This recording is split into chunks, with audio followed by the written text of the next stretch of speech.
new and original Sonic game. The past few have been pretty lazy, just reusing old levels and milking nostalgia. Sonic Generations! Alright, just bought the game. Let's open it! It's just Green Hill Zone again. Jokes aside, I really love Sonic Mania. It's the best classic Sonic game since everyone's favourite smash hit, Sonic Schoolhouse. Its biggest problem? The returning levels. All of the returning levels feel dull and exist only to milk nostalgia. Even the opening cutscene isn't safe.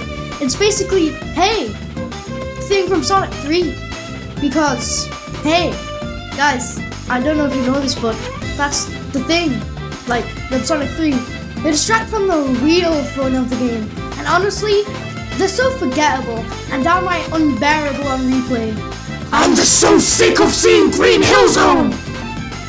To be fair, they do try to freshen them up with gimmicks. But even when the gimmicks are fun, it just makes you mad that they wasted their potential on soulless callbacks because, hey, remember Sonic 2? Those gimmicks should have been used to create entirely new levels. In short, what I'm trying to say is that Sonic Mania had all the tools to reach its fullest potential and be the classic Sonic game. But because of the focus on the game, it just wasted all of its potential on nostalgia. Anyways, the graphics and presentation. Sonic Mania has amazing visuals that bring the world to life. Sonic Mania has amazing visuals that bring the world to life with flashy colors and smooth animations. It looks just like the old Sonic games, but with a bit more polish to it. It's the perfect expression of the game's purpose.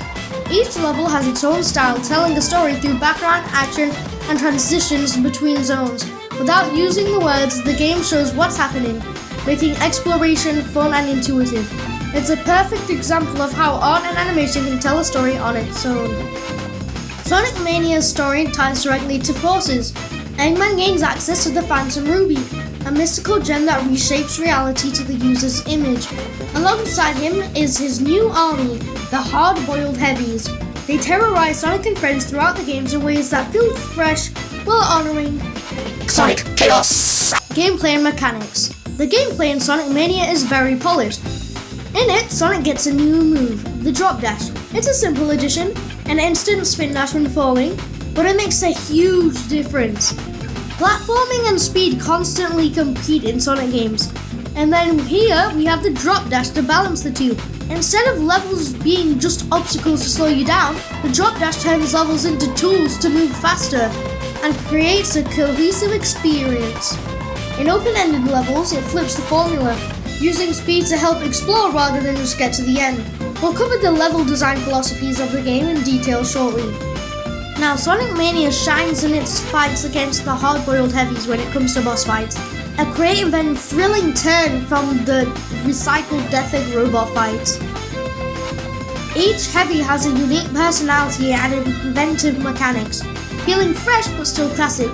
From whatever they're gonna, these battles demand a mix of platforming and speed. The hard-boiled heavies prove Mania can be more than a tribute. And honestly, it should have been. Now, if you watched my last video, which you definitely have not, then you would know I don't really have a lot to say about music.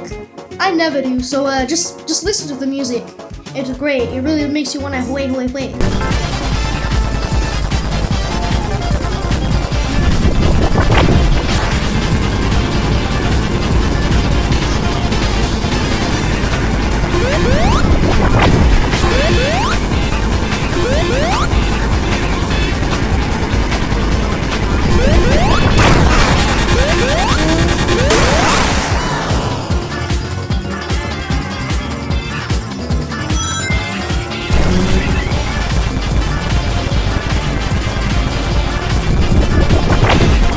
Level design.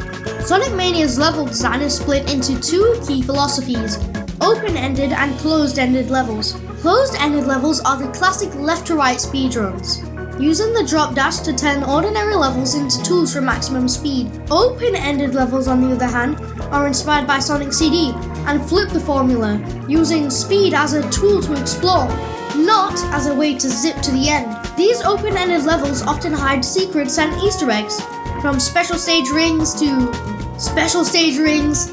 They often get criticized for confusing routes, but then you guys complain when games like Forces are too linear. Pick a side, man. The developers clearly poured effort into these levels, and it shows. And yes, this was just an excuse to yap about CD and pretend it fits Mania.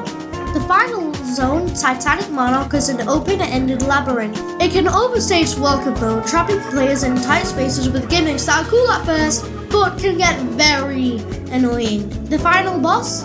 Disappointing, honestly. Dim lights, Eggman's ultimate machine, great music, flashing alarms, a strong start, Eggman shocking and shooting, a great mechanic where two hands grab Sonic on the tails, teleporting them to each hard-boiled heavy, bullets, ninja stars, bunch of cool chaos. Wait, what? I said disappointing. That sounds pretty cool actually. That part changes if you get all the Chaos Emeralds. The Phantom Ruby teleports you, Heavy King, and Robotnik into this weird void place. And then Supersonic rams into them. That's it. That's the entire fight. I'm not even joking. Cool animation, not a Sonic CD, but still very underwhelming. In conclusion, Mania is a fantastic Sonic game with flaws that keep it from being perfect. Most notably, a lack of original levels. It's the perfect base for the best classic Sonic game, yet its purpose of being nostalgic pulled it back. In short, Sonic Mania is brilliant, but hampered by its own nostalgia. Like and subscribe. Sonic Racing Crossworlds is expensive.